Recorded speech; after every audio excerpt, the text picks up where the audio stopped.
ഞാൻ ഷൂട്ടിന് പോയ സമയത്താണ് മാമുക്കോയ അങ്കിളിനെ സുധീഷ് അദ്ദേഹത്തെ ഞാൻ കാണുന്നത്.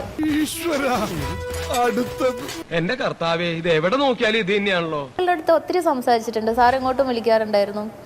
പിന്നീട് സാറിന്റെ സംസാരത്തിലൊക്കെ മാറ്റം വന്നു. പൊന്നു സഹോദരന്മാരെ, നിങ്ങൾ ഹലാക്കിതാക്കരുത്. ഞാനൊരു ചെറിയ ജാടയിൽ അങ്ങനെ നിന്നു പോവുകയാണ്. പിന്നെ എൻ്റെ അടുത്ത് പറഞ്ഞു, നിന്നെ എനിക്ക് ഭയങ്കര ഇഷ്ടമാണ്, ഒരു മുഹബത്ത് അങ്ങനെയൊക്കെയുള്ള രീതിയിൽ സാറ് സംസാരിച്ച്. പിന്നെ ലംബോ എനിക്കൊരു വീക്കെൻഡ്സ് ഉണ്ടെന്ന് എനിക്കറിയാലോ.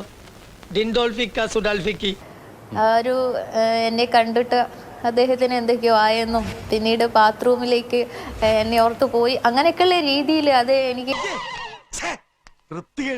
എന്റെ കർത്താവേ, എന്നാൽ ഈ ഉതുപ്പ് പ്രസിഡന്റിന് തന്നെ പറ്റിയേ കഴപ്പ്.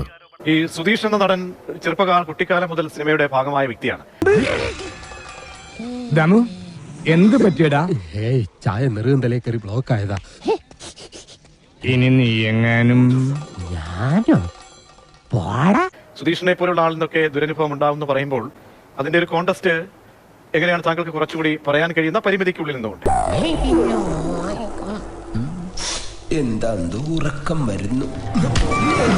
അദ്ദേഹം വിളിച്ച് സംസാരിച്ചിട്ടുണ്ട്, ഞാനും സംസാരിച്ച് ലാസ്റ്റിലേക്ക് അദ്ദേഹം വന്നത് സൺഡേ ആണ്, ലീവാണ്, എങ്ങനെ നമുക്ക് ടൂറൊക്കെ പോയിട്ട് വരാം, അങ്ങനെ ഒരു നല്ല രീതിയിലല്ലാത്ത സംസാരം തന്നെയാണ് വന്നത്.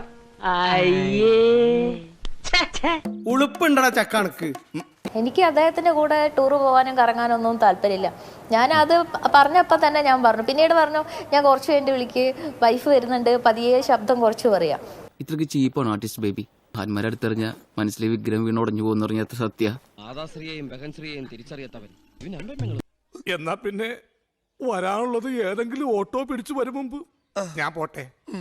ദൈവം കാക്കട്ടെ എന്നെ.